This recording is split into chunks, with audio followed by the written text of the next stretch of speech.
You are listening to Guide to WorkingAtHome.com podcast. Stay tuned.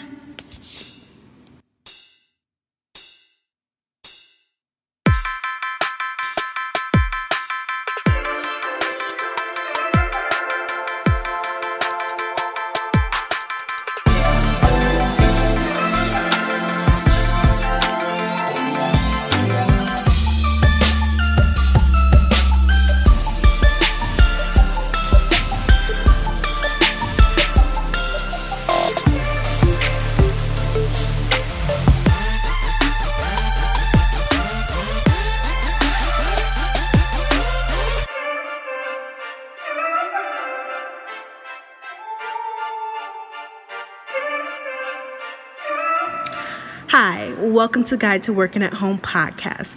I'm Rita, your host. We have a great show for you today. This is podcast number 5. We'll look at the different traits that hiring managers look for in remote workers. Let's start off with a few fun facts. About 35% of American workers actually telecommute at some point. Now, this was only 9% in the U.S. in 1995. Basically, what this means is that the remote job trend is not expected to slow down anytime soon, not here in the United States or abroad. This is because virtual employees can save organizations tons of money. For example, in one study, a travel agency saved $1,900 per remote worker in a 9-month period. Can you imagine that? Goodness. The company also found that virtual employees work longer hours, took shorter breaks, have fewer distractions, and rarely take time off. The company also noted that employees are more satisfied, more productive, and likely to stick around in comparison to their in-office counterparts. So hiring remote workers can cut costs and give companies better access to talent. But what do employers look for in the right candidate? When it comes to hiring virtual workers, recruiters need to do things a little bit differently, and that's what I'm here to tell you today.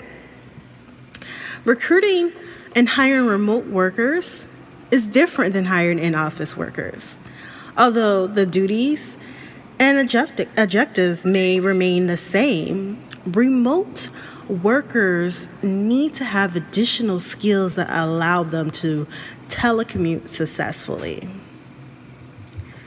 This process also includes finding managers who can support a workforce that is all over the country and perhaps the world. And this is no easy task. So let's go into a few more details. Employers look for certain skill sets that telecommuters need to have in order to be successful.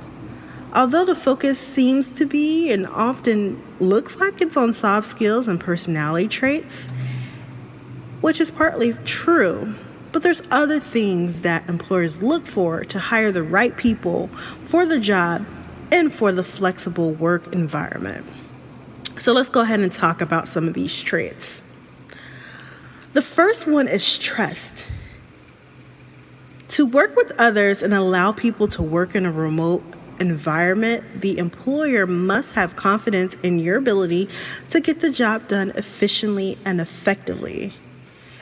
You might think that, trust is earned over time, but employers don't have time. They need to be able to gauge your trust and will try to do so in an interview. Recruiters look for employees that can demonstrate the characteristics of a trusting professional. While a typical letter recommendation or checking in on references can be helpful, recruiters will go above the step and ask candidates about their remote work experience. So I want you to be prepared to give examples of remote work experience and talk about times that you were trusted to do a project, an assignment, or trusted in some way early on so the employer can really see you working in their environment. Let's talk about communication. Huge, right? It's huge in office and it's even bigger when you work remotely.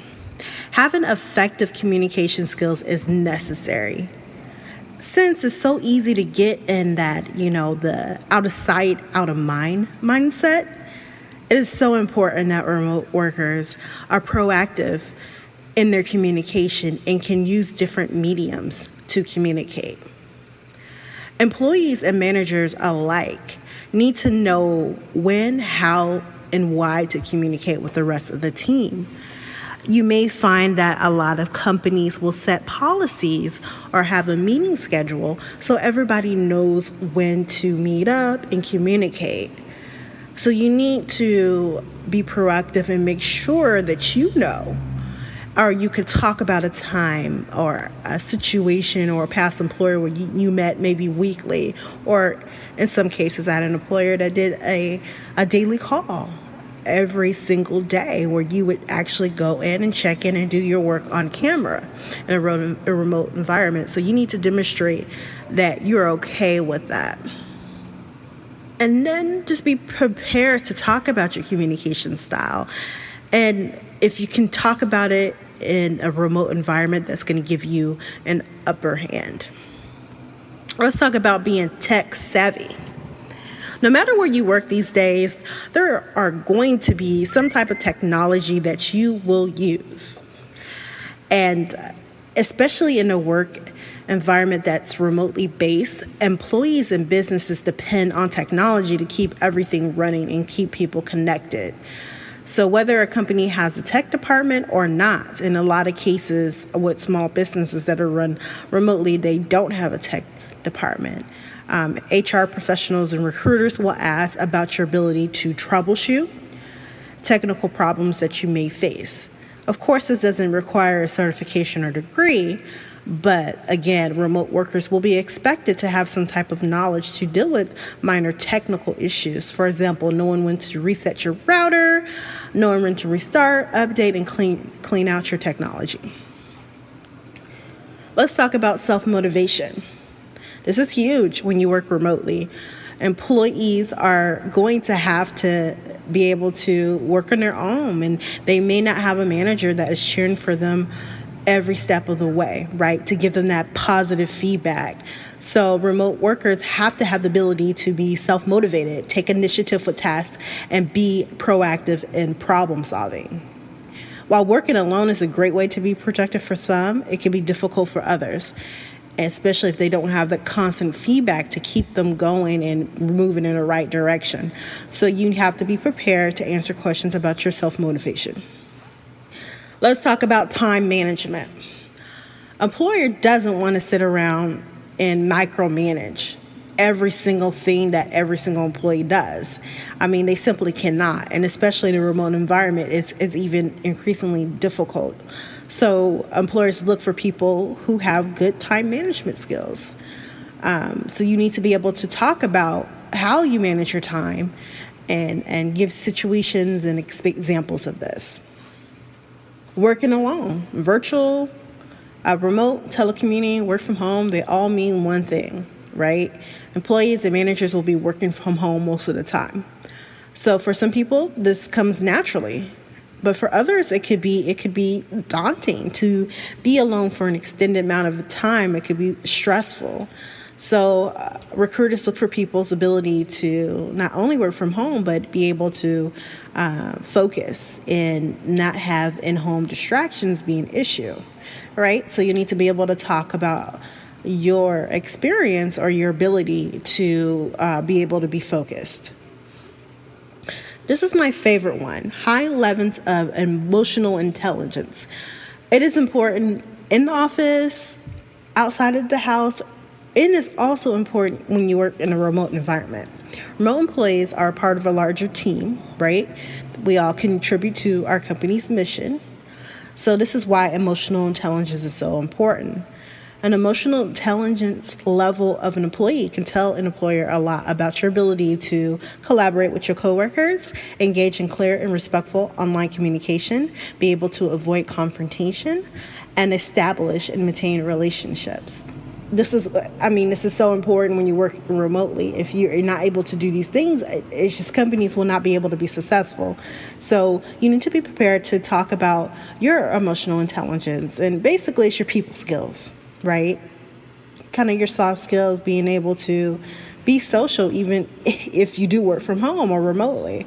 So be able to answer open-ended questions about, tell me about your networking experience or your home life, or when was the last time you went out for a cup of coffee to meet a coworker, things of that nature. How do you manage relationships in an online environment? So you just need to be able to talk about your social skills. Digital awareness. Let's talk about this for a second. When it comes to remote workers, keeping the lines of communications are open. So you need to be able to talk about how you can do this, how you plan to do it, how you have already done it. So whether you communicate by email, Skype, or some other way, Zoom, Slack is another huge one, HipChat, another one that we remote workers use a lot. You need to be able to talk about your experience and ability to do so. So you need to be able to adapt too. So employers will talk to you about what happens when, for example, Skype isn't working one day. I mean, I've worked for a company where Google had a glitch the whole entire day. And with this company, we relied on Google. We used Google Docs and Drive and Sheets. And oh my goodness, it was a headache, right?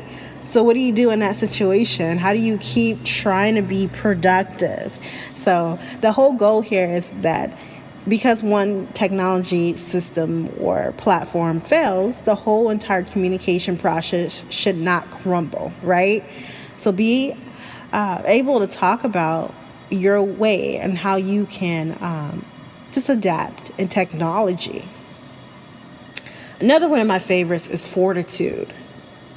So we already talked about this. Remote employees have to be self-motivating, right? Otherwise, they'll be unproductive. So fortitude can describe a person's passion to achieve long-term goals and their level to just stick to something to get it done. It's so critical for virtual employees. If given a project, will you complete it or leave it hanging? Are you able to find different resources to get things done, right? Are you able to solve problems without a lot of guidance from your supervisor? When answering these type of questions, basically you can give insight to how you would approach projects and assignments, right? Employers might ask you to talk about a time where a project went in the wrong direction. How did you deal with that? What does your typical workday look like? So by answering these open-ended questions, you are giving the recruiter insight to your experiences and your fortitude. Telecommute experience. And I know some people listening to this podcast, you might be looking for your first job that is a telecommute opportunity. If you're listening to this podcast and you have experience working remotely, you need to play this up. You need to let the employer know that, hey, I've been working virtually for so many years. I have what it takes to really get the projects done, to do this. So if you have the experience, it's going to set you apart from somebody who doesn't have this experience. And if you don't give up, just keep trying, and maybe even try to freelance, while you're looking for a permanent situation, a permanent job. Freelance contract work, so you can get some experience working independently, and you can talk to your experience that way. The last skill that I want to talk, or the last thing that employers look for, is the passion for skills development. And this is so huge. If I'm hiring you for a permanent position, I want to know that you want to grow with my company, right? Employers want to invest in your skills development if they're looking to hire you on as a permanent employee. So you have to show that you're interested in growth and development, right? That you're interested in seeing where your path can take you with this company. So you need to be prepared for questions that will talk about your future goals.